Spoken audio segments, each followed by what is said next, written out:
Halo semuanya, balik lagi bareng saya di channel ini, tempat kita ngobrol santai tapi serius soal duit, cuan, dan investasi. Hari ini, kita bahas satu topik yang ngena banget. Harga emas Antam tembus rekor baru.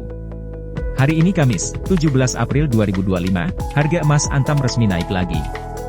Sekarang per gramnya Rp1.975.000, naik Rp32.000 dari hari sebelumnya. Cuma di Indonesia, harga emas bisa beda Rp30.000 lebih per gram? Pernah nggak sih kamu lihat harga emas Antam di satu tempat naik, tapi di tempat lain malah beda jauh? Hari ini, harga Antam naik Rp32.000 per gram jadi Rp1.975.000. Tapi di Pegadaian, lebih semangat lagi langsung tembus Rp2.004.000. Nah loh, kenapa bisa gitu? Tenang, kita bakal bedah semua alasannya di video ini.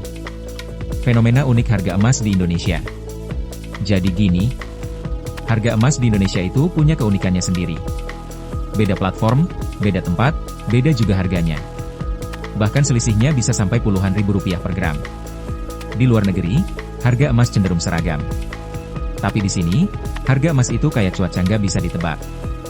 Bayangin, kamu beli 10 gram emas, terus ternyata harga di tempat A lebih mahal Rp30.000 per gram dari tempat B. Itu artinya kamu keluar uang lebih Rp300.000, cuma karena beli di tempat yang beda. Nyesek nggak tuh? Dan itu baru satu transaksi. Bayangkan kalau kamu rutin beli setiap bulan. Selisih kecil per gram bisa jadi kerugian besar dalam jangka panjang. Itulah kenapa penting banget buat ngerti sistem permainan harga emas di Indonesia. Sumber harga emas yang berbeda. Supaya nggak salah paham, kita harus tahu dulu, harga emas itu bisa beda karena acuannya beda. Harga emas Antam biasanya mengacu pada harga spot emas dunia, dikonversi ke rupiah pakai kurs tengah BI, lalu ditambah biaya cetak, margin perusahaan, dan pajak.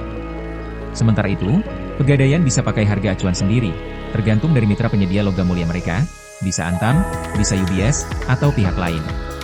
Pegadaian juga punya sistem markup dan biaya administrasi yang berbeda.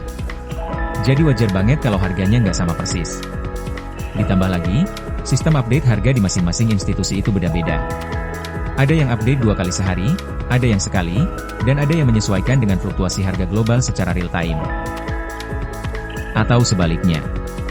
Makanya sering terlihat kayak berlawanan arah. Tapi sebenarnya sih, mereka cuma beda waktu update aja. Selain itu, strategi penetapan harga juga dipengaruhi oleh kebijakan internal masing-masing lembaga.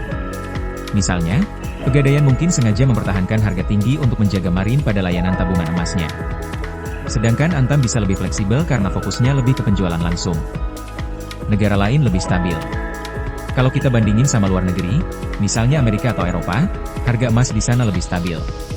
Patokannya jelas, harga spot emas dunia, ditambah margin tetap dari dealer.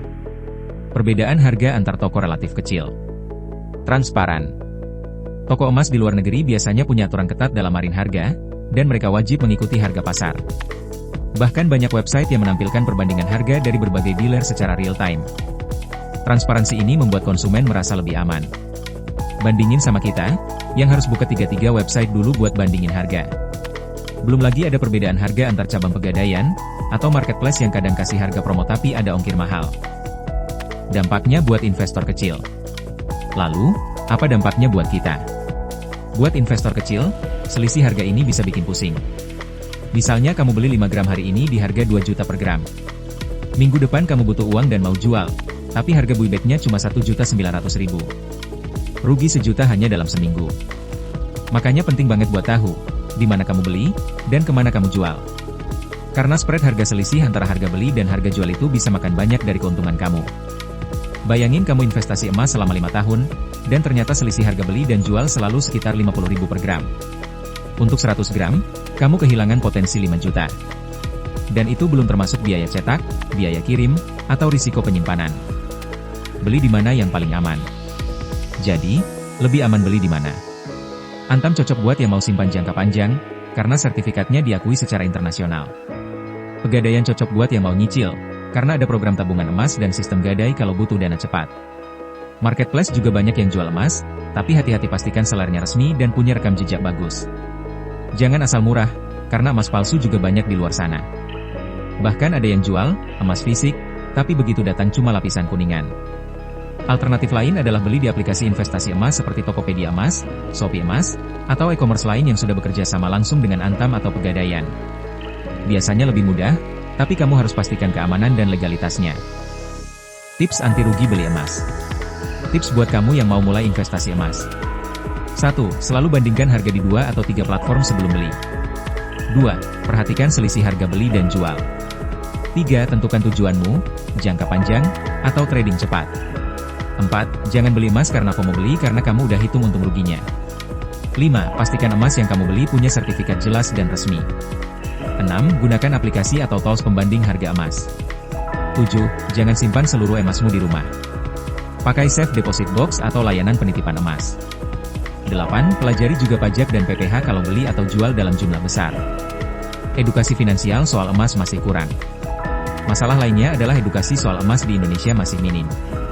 Banyak orang beli emas cuma karena dengar katanya aman, katanya naik terus. Tapi nggak semua tahu bagaimana cara kerja pasar emas, bagaimana cara menentukan waktu beli yang tepat, atau bagaimana memahami risiko. Bahkan nggak sedikit yang beli emas lalu berharap bisa untung dalam seminggu. Padahal emas itu cocoknya buat lindung nilai jangka panjang, bukan buat trading harian kayak saham. Jadi, penting banget buat kita bantu edukasi sesama. Share video ini ke teman atau keluarga kamu yang lagi galau beli emas. Biar nggak sekadar ikut-ikutan, tapi beneran ngerti. Jadi, bener kan? Cuma di Indonesia, harga emas bisa beda 30 ribuan per gram. Tapi itu bukan hal buruk asal kita paham alasannya, kita bisa manfaatin perbedaan itu buat keuntungan. Yang penting, kita tahu kapan beli, di mana beli, dan buat apa beli. Jangan sampai niat investasi malah jadi buntung karena nggak paham sistem. Kalau kamu ngerasa video ini bantu kamu ngerti dunia emas lebih dalam, jangan lupa klik like, share ke temenmu yang baru mau mulai investasi, dan subscribe ya. See you!